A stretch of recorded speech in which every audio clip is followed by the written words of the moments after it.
Direct to indirect speech. Direct to indirect speech. Assertive sentence. Assertive sentence. Assertive sentence means a sentence which starts with noun or pronoun. Noun or pronoun. ऐसा कोई भी sentence है जो noun या pronoun से शुरू हो उसको क्या बोलता है? assertive sentence. नाउन या प्रोनाउन से स्टार्ट होना चाहिए और फुल स्टॉप से खत्म होना चाहिए. ऐसा सेंटेंस को assertive sentence बोला जाता है. assertive. नाउन या प्रोनाउन. ठीक है, नाउन या प्रोनाउन तो याद रखना बस. assertive sentence में क्या होता है? टेंस चेंज क्या होता है? जैसे प्रेजेंट सिंपल है तो पास्ट सिंपल हो जाएगा. Present continuous, past continuous. Present perfect, past perfect. Past simple, past perfect, past continuous, past perfect continuous tense. ठीक, यहां तक ठीक. assertive sentence में क्या होता है कि said to क्या बन जाता है? told. Reporting verb said to बन जाएगा told. और इन्वर्टेड कॉमास का जगह that लिखना. इन्वर्टेड कॉमास का जगह that लिखना. अब देखो, he said to me I am reading book. अब ये डायरेक्ट है या इनडायरेक्ट है? तो ये डायरेक्ट है क्योंकि देखो I मींस स्पीकर का वर्ड है. जब स्पीकर का खुद का वर्ड होता है तो डायरेक्ट स्पीच होता है. जब इन स्पीकर का वर्ड नहीं होगा तो इनडायरेक्ट स्पीच होगा. अब देखो ये वाला पार्ट इसको रिपोर्टिंग स्पीच बोला जाता है या reported speech. I am reading book. Reported speech. और ये जो रिपोर्टेड स्पीच का जो बाहर का जो वर्ब होगा ना, वर्ब ये सेड, ये वर्ब है, इसको रिपोर्टिंग वर्ब बोला जाता है. Reporting verb. अब यहाँ पे हम लोग को काम करना है. पहला काम ये कि ये पता करना है ये assertive सेंटेंस है या नहीं. I am reading book. assertive sentence से स्टार्ट हो रहा है. I से I क्या होता है? प्रोनाउन होता है. तो कोई भी सेंटेंस नाउन या प्रोनाउन से शुरू हो और खत्म हो जाए अगर फुल स्टॉप से, that means that is what assertive sentence. Assertive sentence. Okay, so we will apply the rule of assertive sentence. The rule of assertive sentence says what? Said to will change into told. And in the place of inverted commas, we need to write there that. We need to write that. So he said to me. The rule says what? Said to will turn into told. So he told me. अब बहुत लोग to लिख देगा यहाँ पे, नहीं लिखना. 90% people लोग ये मिस्टेक करता है. to लिख देगा लेकिन नहीं. said to एक साथ बन जाएगा told. said to का जगह पर told लिखा जाता है. कब? जब सेंटेंस में assertive sentence. So he told me. Now in the place of comma inverted comma we need to write that. क्यों that? क्योंकि ये assertive sentence है. अगर कोई दूसरा सेंटेंस होगा तो that नहीं लिखना. अब देखो, I am reading book. So I means who's? He or me? He. तो यहाँ पे he लिखो. अब ये कौन सा टेंस है? Present continuous tense. So present continuous tense will turn into past continuous tense. Past continuous tense. So he was reading book. He was reading book. Present continuous turn into past continuous tense.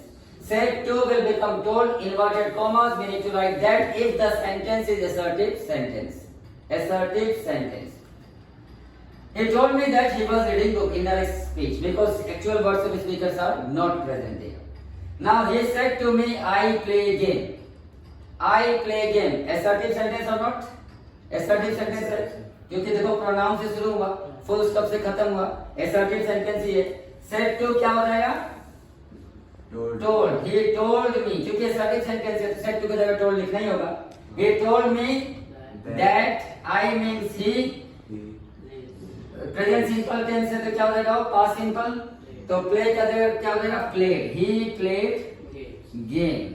ये full stop. Present simple क्या बन गया? Past simple. अब देखो यहाँ, he said to me I write book every day. I write book every day. तो assertive sentence ये भी है, ये भी assertive. I write book every day. assertive sentence. तो said क्या बन जाएगा? यहाँ पे भी told बन जाएगा. said told बन जाएगा. तो he told me, इसका जगह that. he write का wrote book every डे ना. लेकिन आंसर रॉन्ग है. क्यों रॉन्ग है? ध्यान से देखो.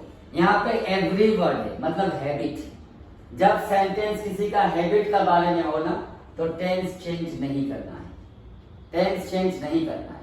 जिस टेंस में है उसी टेंस में रहेगा. अगर हैबिट का बारे में हो सेंटेंस किसी का तो टेंस सेम रहेगा. तो यहाँ पे क्या होना चाहिए? ये प्रेजेंट सिंपल है ना, तो ये भी प्रेजेंट सिंपल होगा. He writes book every day. Writes. क्योंकि प्रेजेंट सिंपल आई हो गया ही, तो यहाँ पे आई के साथ एस नहीं चलेगा, यहाँ ही के साथ तो एस लिखना पड़ेगा, इसलिए ही rights book every day. He will से आई एम रीडिंग बुक। अब यहाँ पे assertive, this is also assertive sentence, assertive भी है। अब देखो यहाँ पे ध्यान रखना, अगर रिपोर्टिंग वर्ब प्रेजेंट या फ्यूचर दिखाता है, प्रेजेंट या फ्यूचर, तब टेंस चेंज नहीं करना है। यहाँ पे विल है मतलब फ्यूचर बता रहा है, तो यहाँ पे टेंस चेंज नहीं करना है। दो जगह हमने देख लिया, अगर हैबिट है तो टेंस चेंज नहीं, रिपोर्टिंग वर्ब प्रेजेंट या फ्यूचर दिखाएगा तब भी टेंस चेंज नहीं। तो ही विल से सेम रह जाएगा, he will say that he is reading book, tense change नहीं होगा, टेंस चेंज नहीं होगा। क्यों नहीं हुआ? क्योंकि रिपोर्टिंग वर्ब विल था, फ्यूचर दिखा रहा था। When reporting verb will indicate future, that means do not change the tense. So when sentence is about anyone's habit, do not change the tense. If reporting verb indicates future, do not change the tense. अब यहाँ पे देखो present दिखा रहा है reporting verb, says, यहाँ भी tense change नहीं होगा। अगर reporting verb present भी दिखाएगा तो भी tense change नहीं होगा। तो he says that I means he was giving exam, tense change नहीं करना है क्योंकि ये प्रेजेंट दिखा रहा है। अगर रिपोर्टिंग वर्ब प्रेजेंट दिखाएगा तो भी टेंस चेंज नहीं करना है। अब देखो अर्थ इज ब्लू, अब ये यूनिवर्सल फैक्ट है, तो यूनिवर्सल फैक्ट होने से भी टेंस चेंज नहीं करना है। तो इसका आंसर क्या होगा? He said that earth is blue, ये यूनिवर्सल फैक्ट है। तो यहाँ पे बस ये कुछ देखना है, अगर हैबिट है टेंस चेंज मत करो, यूनिवर्सल फैक्ट है टेंस चेंज मत करो, अगर रिपोर्टिंग वर्ब फ्यूचर इंडिकेट कर रहा है, फ्यूचर विल या शैल है, टेंस चेंज मत करो, अगर प्रेजेंट कर रहा है तो भी टेंस चेंज मत करो। सिर्फ पास्ट सेड है, सेड टू है, सेड मतलब पास्ट, अगर पास्ट है तभी टेंस चेंज होगा, वरना टेंस चेंज नहीं होगा।